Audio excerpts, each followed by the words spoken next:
السلام علیکم every one, کیسے ہیں آپ سب؟ آج میں بہت ایک نئے ٹاپک کے ساتھ آپ کے سامنے ہوں۔ گارڈننگ یعنی باغبانی صرف پودے لگانے کا نام نہیں، بلکہ یہ خود کی دیکھ بھال، ذہنی سکون اور زندگی کے اہم اسباق سیکھنے کا ایک خوبصورت ذریعہ ہے۔ کیا آپ نے کبھی محسوس کیا ہے کہ جب آپ فطرت کے قریب ہوتے ہیں تو دل کو ایک عجیب سا سکون ملتا ہے؟ آج کی مصروفیات اور مصروف زندگی میں ہم مسلسل کام، ذمہ داریوں اور پریشانیوں میں گھرے رہتے ہیں۔ ہمارا ذہن ہر وقت کسی نہ کسی بات میں مصروف رہتا ہے۔ ایسے میں ہمیں ایک ایسی سرگرمی کی ضرورت ہوتی ہے جو ہمیں سکون دے، ذہنی دباؤ کم کرے اور ہمیں خود سے دوبارہ جوڑ دے۔ یہی کام باغبانی کرتی ہے، مطلب گارڈننگ۔ جب آپ کسی باغ میں داخل ہوتے ہیں تو ہر طرف ہریالی، پھولوں کو رنگ، تازہ ہوا اور پرندوں کی آوازیں ایک ایسا ماحول پیدا کرتی ہیں جو دل اور دماغ کو سکون پہنچاتا ہے۔ بہت سے لوگ باغبانی کو صرف ایک مشغلہ سمجھتے ہیں، لیکن حقیقت میں یہ ایک قدرتی تھراپی ہے۔ ایک ایسی تھراپی ہے جس سے انسان کو سکون ملتا ہے اور انسان سمجھنے کی صلاحیت رکھتا ہے اور قدرت کے اس چیز کو سوچتا ہے کہ کتنی خوبصورت چیزیں اللہ تعالیٰ نے بنائی ہیں۔ جب آپ ایک چھوٹا سا بیج مٹی میں بوتے ہیں تو شروع میں کچھ نظر نہیں آتا، دن گزرتے ہیں، ہفتے گزرتے ہیں، لیکن زمین کے اندر خاموشی سے نشوونما جاری رہتی ہے، گروتھ جاری رہتی ہے۔ زندگی بھی بالکل اسی طرح ہے۔ آپ کی زندگی کو دیکھیں تو وہ ایک پودوں کی مثالوں کی طرح ہی ہے۔ کیسے؟ اکثر ہم محنت کرتے ہیں لیکن نتائج فوراً نظر نہیں آتے۔ کبھی کبھی ہمیں لگتا ہے کہ ہماری کوششیں بے فائدہ جا رہی ہیں، لیکن حقیقت یہ ہے کہ ترقی اکثر خاموشی سے ہو رہی ہوتی ہے۔ باغبانی ہمیں صبر سکھاتی ہے۔ کوئی بھی پھول ایک دن میں نہیں کھلتا، کوئی بھی پودا راتوں رات بڑا نہیں ہوتا، ہر چیز کو وقت درکار ہوتا ہے۔ اسی طرح ہماری زندگی کے خواب، کامیابیاں اور مقاصد بھی وقت مانگتے ہیں۔ باغبانی ہمیں یہ سبق دیتی ہے کہ کامیابی ایک سفر ہے، منزل نہیں۔ باغبانی کا ایک خوبصورت پہلو یہ بھی ہے کہ ہمیں موجودہ لمحے میں جینا سکھاتی ہے۔ جو ابھی ٹائم ہے آپ اس میں جینا سیکھتے ہیں۔ جب آپ پودوں کو پانی دیتے ہیں، ان کی دیکھ بھال کرتے ہیں یا مٹی کو ہاتھ لگاتے ہیں تو آپ کی توجہ صرف اسی لمحے پر ہوتی ہے۔ اس وقت نہ ماضی کی فکر ہوتی ہے اور نہ مستقبل کا خوف۔ یہی وجہ ہے کہ باغبانی ذہنی سکون اور مائنڈ کا بہترین ذریعہ سمجھی جاتی ہے۔ یہ ہمیں آہستہ چلنا سکھاتی ہے، یہ ہمیں سکون سے سانس لینا سکھاتی ہے، یہ ہمیں خود سے دوبارہ ملاتی ہے۔ باغبانی ذمہ داری کا احساس بھی پیدا کرتی ہے۔ پودوں کو پانی، روشنی اور توجہ کی ضرورت ہوتی ہے۔ اگر ہم ان کی دیکھ بھال نہ کریں تو وہ مرجھا جاتے ہیں۔ بالکل اسی طرح ہماری اپنی زندگی بھی توجہ اور دیکھ بھال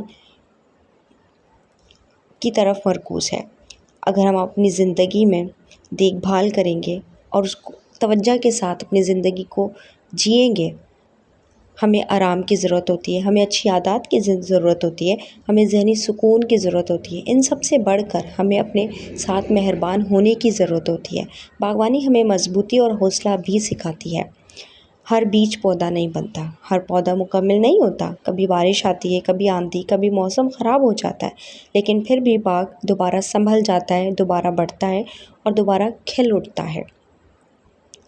اسی طرح ہماری زندگی ہے کہ ہم بہت سی مشکلات میں گھرے ہوتے ہیں اور ان مشکلات میں ہمیں سمجھ نہیں آ رہا تھا کیا کرنا ہے۔ یہ سب مشکلات ناکامیوں اور آزمائشوں سے گزرتے ہیں، لیکن ہمارے اصل زندگی، اصل طاقت یہی ہے کہ ہم دوبارہ کھڑے ہوں، دوبارہ کوشش کریں اور آگے بڑھتے رہیں۔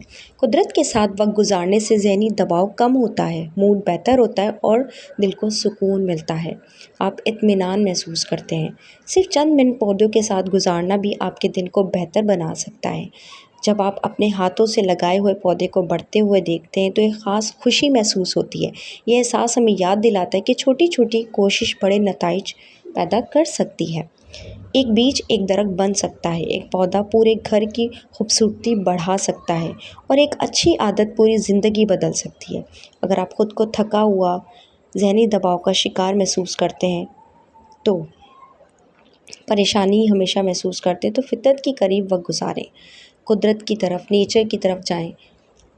کہ اللہ تعالیٰ نے آپ کے لیے کتنی خوبصورت چیزیں پیدا کی ہیں۔ ضروری نہیں کیا کہ آپ کے پاس بڑا باغ ہو، ایک چھوٹا سا گملہ بھی کافی ہے، ایک پودا بھی کافی ہے۔ اہم بات یہ ہے کہ آپ نیچر سے جڑیں اور اپنے لیے کچھ پرسکون لمحات نکالیں۔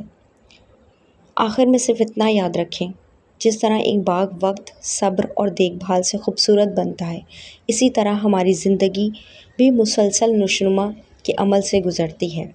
مشکل دن آئیں گے، آزمائشیں آئیں گی، کبھی نتائج دیر سے ملیں گے، آپ کو رزلٹ دیر سے مل سکتا ہے، لیکن اگر آپ صبر اور امید کے ساتھ آگے بڑھتے رہیں گے تو ایک دن آپ ابھی بھی ان پھولوں کی طرح کھل اٹھیں گے جو باغ میں کھلتے ہیں اور جن کو آپ روزانہ کھلتا ہوا دیکھتے ہیں۔ تو آپ بھی کھل سکتے ہیں۔ اپنے خوابوں کو پانی دیتے رہیں، اپنی امید کو زندہ رکھیں اور اپنی زندگی کو اسی محبت سے سنوارتے رہیں جس محبت سے ایک مالی اپنے باغ کی دیکھ بھال کرتا ہے۔ ویسے ہی آپ کو جو زندگی اللہ تعالیٰ نے دی ہے، آپ نے اس زندگی میں اللہ تعالیٰ کا شکر ادا کریں، صبر کریں اور اپنے خوابوں پر محنت کریں۔ جو بھی آپ زندگی میں پانا چاہتے ہیں وہ کرتے رہیں، تو انشاءاللہ ایک نہ ایک دن آپ کامیاب ضرور ہوں گے، کیونکہ باغبانی صرف پودے اگانے کا نام نہیں ہے، یہ خود کو سنوارنے، بڑھانے اور بہتر بنانے کا سفر ہے۔ تو آپ ان پودوں کی مثال لے کر ہی آپ اپنی زندگی پر کام کریں تاکہ آپ بھی آگے بڑھیں اور اس دنیا کی جو ٹینشنیں ہیں، جو پریشانیاں ہیں، جو مصیبتیں ہیں، ان کو ایک سائیڈ میں رکھیں اور پرسکون زندگی جئیں۔ اگر آپ کو یہ ویڈیو اچھی لگی ہو تو لائک، شیئر، سبسکرائب ضرور کریں۔ Thank you for listening.